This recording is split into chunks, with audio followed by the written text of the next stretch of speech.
So, how many of you have seen Kimberbell's tote bags? Oh my gosh. My grandson just carried his around the other day.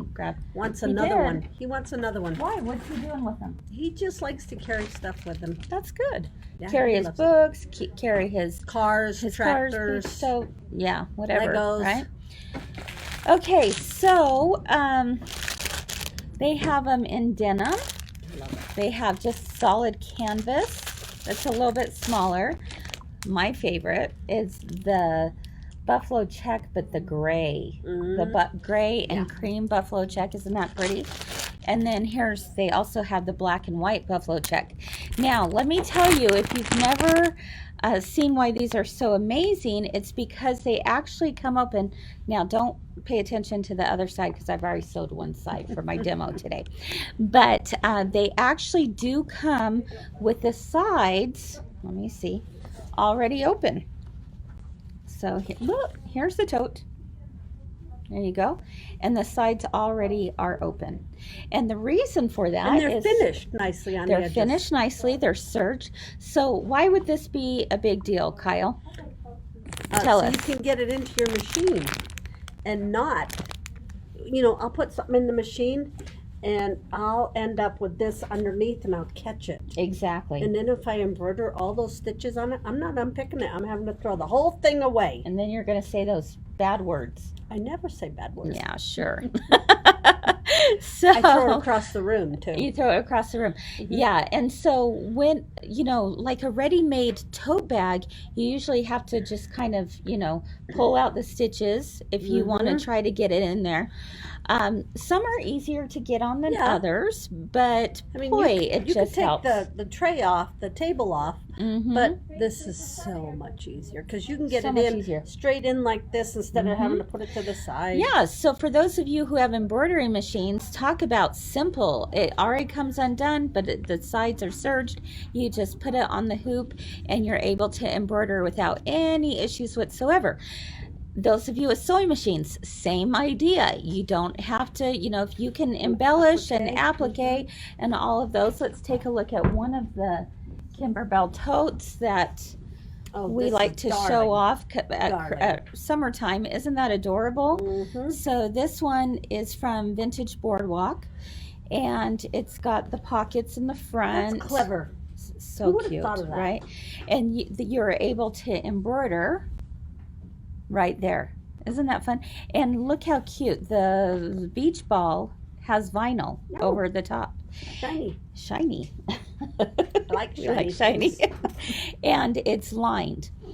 But this is what, did they say I'm frozen? Oh no. No. We were doing so good. Why does that happen when we get to theme number 2? Why does that happen? I don't know. Okay, so we're going to keep going and seeing if we can make this work. So these bags are fully lined. I think that's a great idea. You can do it fully lined. However, there's probably going to be times when you don't want to take the time to line it.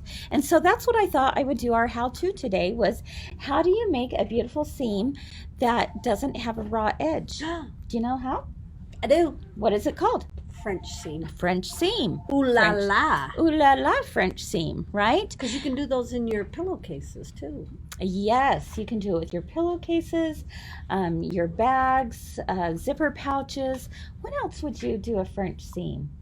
I don't know. I would imagine some garment sewing may have French seams. That would be a no. I don't do garment sewing. I don't either. But yeah, so today for your how-to, I thought I would show you how to do a French seam. Sounds complicated, but it's not. Oh, it's so easy. So if you're not familiar with what a French seam is, it's basically so you have a nice seam on the outside, but look at this. You also have a nice clean seam on the inside without any raw edges. Looks really good. So again, if you do not do if you don't do a lining, you could still have a beautiful finished look by doing a French seam. Okay, some people are saying children's clothes, use it anytime you have a sheer fabric. Okay, Julie, That's there a good you go. idea. There you go. Unraveling. Judith does, I do French seams on smocked dresses. Perfect. Shirley did it on her granddaughter's blessing dress.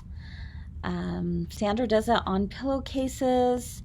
There's, there's a few different ways to do them. I'm going to show you the way that I like doing them, and maybe you'll like it and want to give it a try next time if you haven't done it before. I would at least try it. Okay, so I'm just kind of going through here. When I was younger, Pillowcases, with my kids yeah. stuff. Never ever again. No, it's not my favorite thing to do either. Those knit shirts with the snaps and stuff. No, it was a mistake. Really big. So Kyle, normally when we put two pieces of fabric together, if I were to sew this, what sides would I be putting together, right or sides. wrong? Right sides Yeah, together. we're used to doing So right your seam sides goes together. on the inside. And so if I were doing this like the way we normally sew seams, I would put this, the right sides together. So inside out. And here we go. And I would sew the seam. Now, you do have serged seams here, which is this nice. is good. But even better is to have the French seam. So this is the difference, everyone. So this is what, if you've never done a French seam before, this is what I want you to remember. You, instead of doing the right sides together, you are going to do wrong sides together. So if I did a mistake and did it, wrong sides together, I could still make it work. I mean, then I can do a French seam instead of doing a regular seam. Exactly. That's exactly right. So on this sample, this is the wrong side. So we're going to put wrong sides together, and we will sew about 1/8 of an inch. Okay? And you line your top together. I do like to line my top together because I want to make sure, I would rather start here making sure that these seams were exactly next to each other than down here and then having the possibility of that shift. All right, so let's head over here to the sewing machine. Want me to lift this up? And yeah, if you wouldn't mind, bring this over. So I don't drop it. Does this work, or do I need to go around? I think what we can do is come over here. Tied up. Oh, there we go. Sorry, guys. Try and get here as close as we can. All right, so today I'm working on the Baby Lock Crescendo.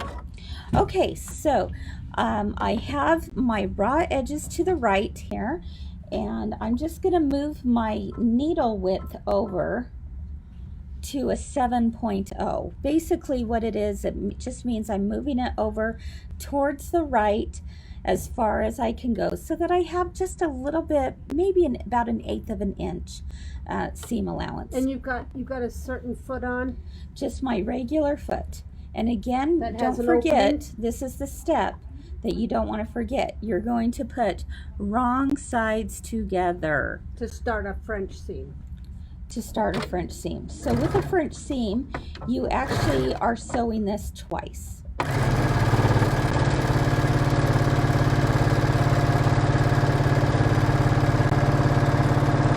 drive as fast as Barb. Now I'm slowing down. Good job. Why won't you ride with me? Because I do not ride in the car with Barb. I don't know. I haven't hurt you. No. Too scary. Okay.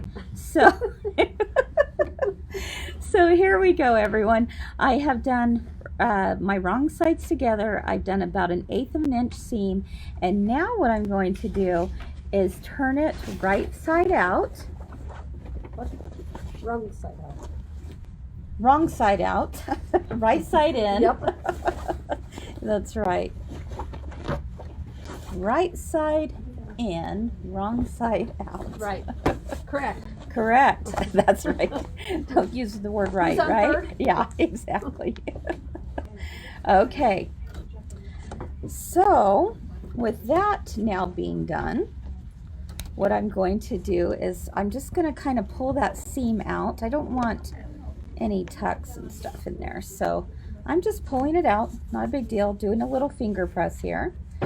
And now I'll set my seam allowance to be a 1/4 inch seam allowance. Okay, depending on the project, it might be a 1/2 inch or 5/8, but with this project we're just going to do a 1/4 inch.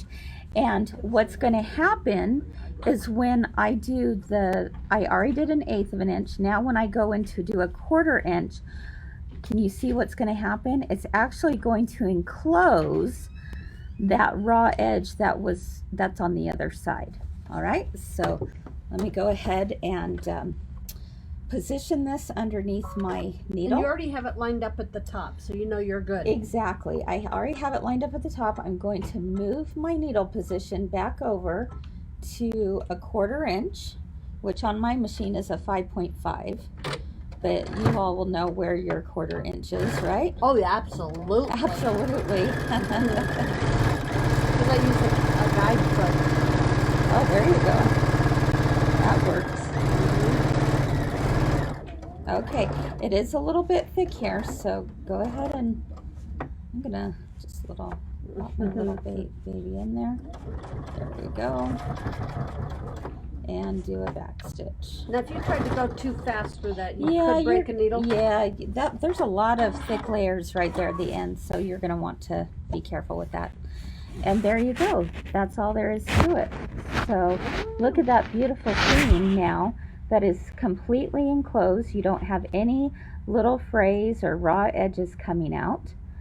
And it works out pretty well. So I've done that now on both sides. I'll turn it right side out this time out. Correct. Correct. Okay. And here you have it. Pretty simple, right?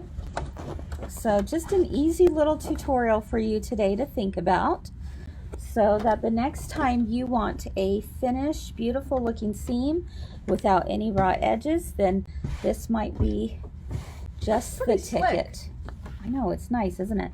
So look, you've got your outside looking good and your inside is looking great. You look like you're professional or something. Woohoo! What do you know? Woohoo. Let's see. There we go. See? No raw edges. And there you I have love it. that when I do it on my pillowcases. And that's how you do a tote bag With French seams. with French seams. Isn't Nice. that great? What do you guys think? Are you going to give that a try the next time you do it? Yeah. So, Kimberbell has lots of different totes. Of course, you can use this technique on any kind of project you're working on.